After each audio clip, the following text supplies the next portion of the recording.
Hey guys, Coach Kurt here. So I'm hoping you'll follow me the whole length of this video. Watch it to the end.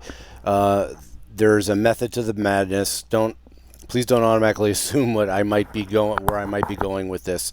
Kind of like what the title suggests, is Judo the best style of martial art for self-defense? And there's a little bit of clickbait there.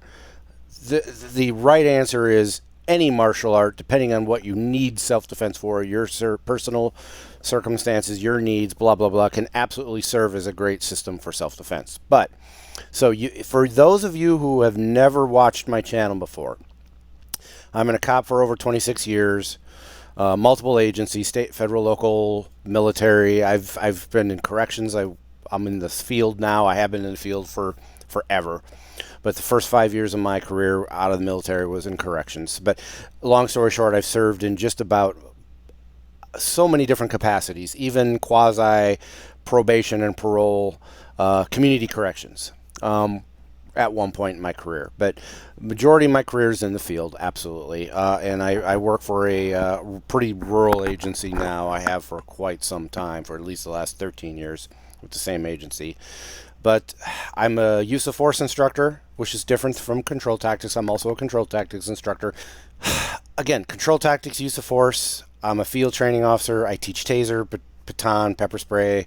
These are all the things I do. I've got a strong background. I've got a shodan in Hapkido and Taiho Jitsu for my traditional martial artists out there. Woo! I've got a pretty strong background in Kaiju Kembo, Tumpai system of Kaiju Kembo. I've got a pretty strong, pretty solid background in Krav Maga. I've had Krav Maga / MMA coach. We talk about him on the channel from time to time and the training we did at my old duty station. Long story short, I'm on my own journey, just like you, for self-defense. I train Brazilian Jiu-Jitsu, have done Brazilian Jiu-Jitsu solidly now for the last 2-ish years. And Brazilian Jiu-Jitsu is awesome for law enforcement. For law enforcement, by the very nature of law enforcement, when you need to use force, it needs to be objectively reasonable. Graham v. Connor, federal case law, the Supreme Court. Graham v. Connor, Scott v. Harris, Tennessee v. Gardner. These are all super important. But Graham v. Connor is the umbrella that the ring that rules them all. When you're a cop, I might have to arrest you, and I have to be objectively reasonable. And there's a standard in law enforcement that's higher than Joe Citizen. I might just be, doing a control hold where I'm taking you out of the building, saying, hey, you've been trespassed. I'm not going to arrest you, but you need to leave now. You're not necessarily resisting, but you're being a jackass, and I have to literally take you out of the building. Or all the way up to I'm fighting for my life because this person's trying to murder me. It's no longer an arrest. It's self-defense. But by its very nature, when you handcuff a resisting person, it goes to the ground. So Brazilian Jiu-Jitsu is a phenomenal system for law enforcement. Is it a phenomenal system of self-defense for Joe Citizen? Yes and no.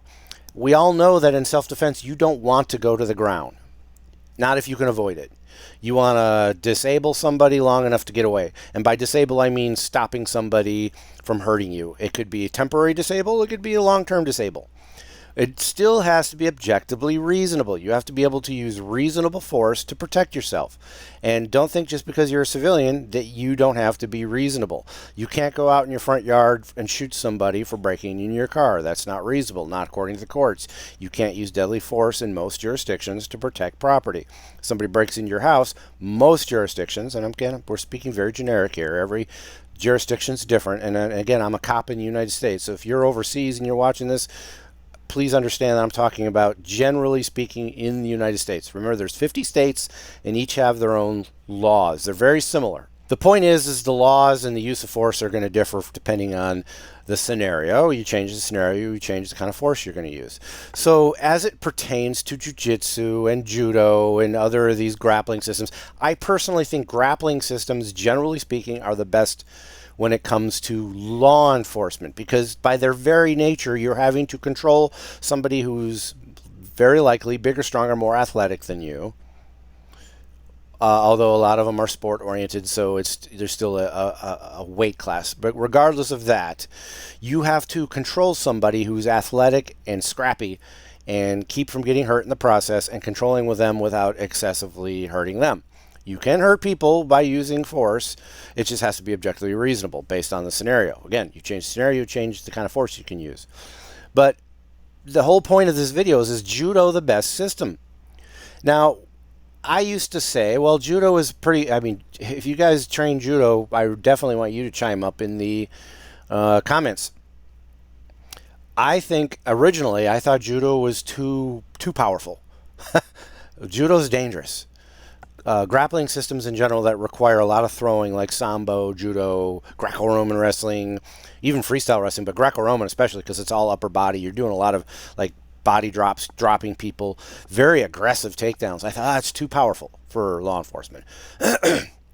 But then I started watching some more videos on it, and this was my belief for a long time. That's why I was focused mostly on the Brazilian Jiu-Jitsu side of the house. And you remember I have a Hapkido background and Taiho Jitsu, so there's a lot of like wrist locks, arm bars, and stuff, takedowns. There are body lock takedowns that are very ethical, and you can get that in Judo as well. But the very nature of Judo, especially today in sport Judo, and we're just going to call it Olympic Judo, the ippon, the beautiful throw where you're throwing big, powerful, smash them into the basement throws, they land on their back.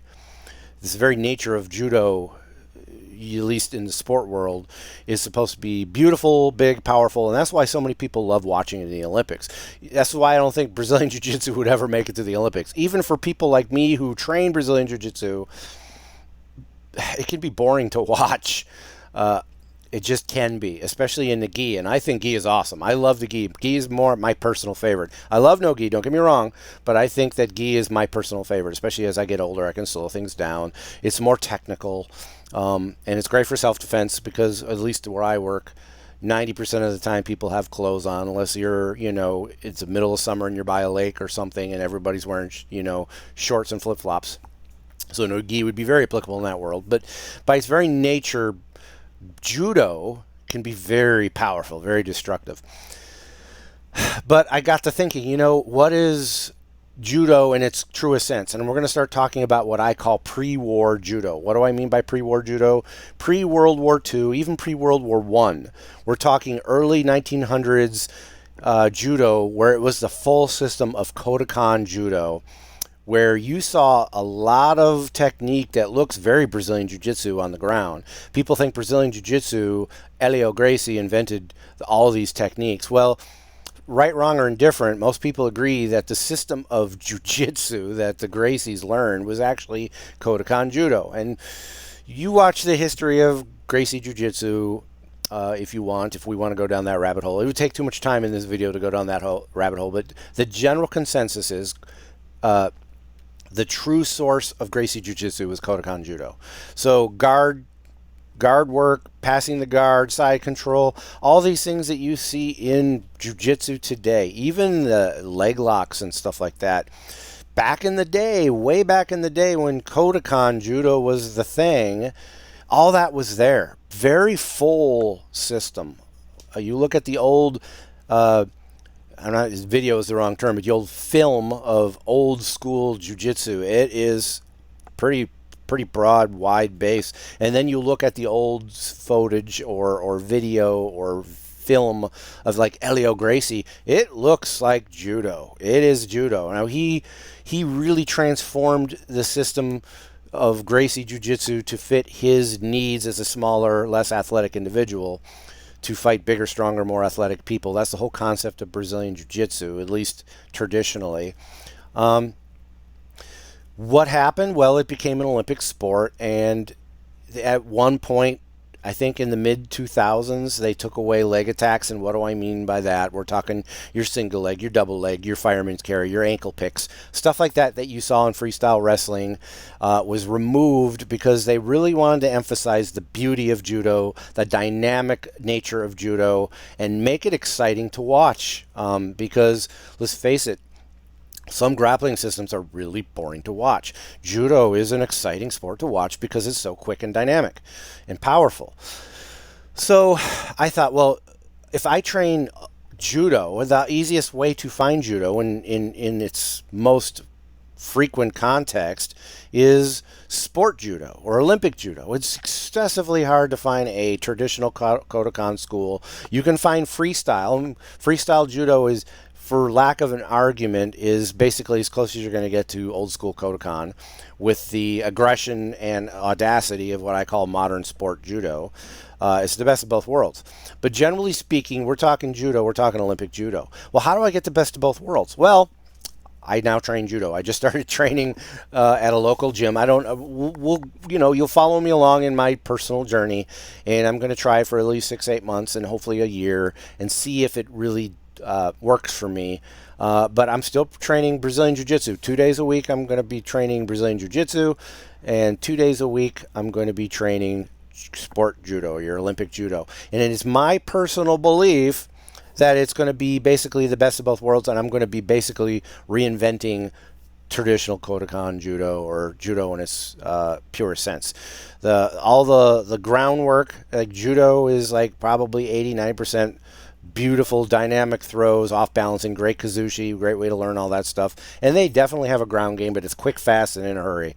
But everybody will agree that Brazilian Jiu-Jitsu's ground game is much more extensive, because that's the way it's gone since the beginning. It's really turned into a butt scooting, pulling guard thing. Not all schools. There are schools that really emphasize throwing and takedowns. But generally speaking, I think we all agree that 80%, 90% of Jiu-Jitsu is definitely a ground game.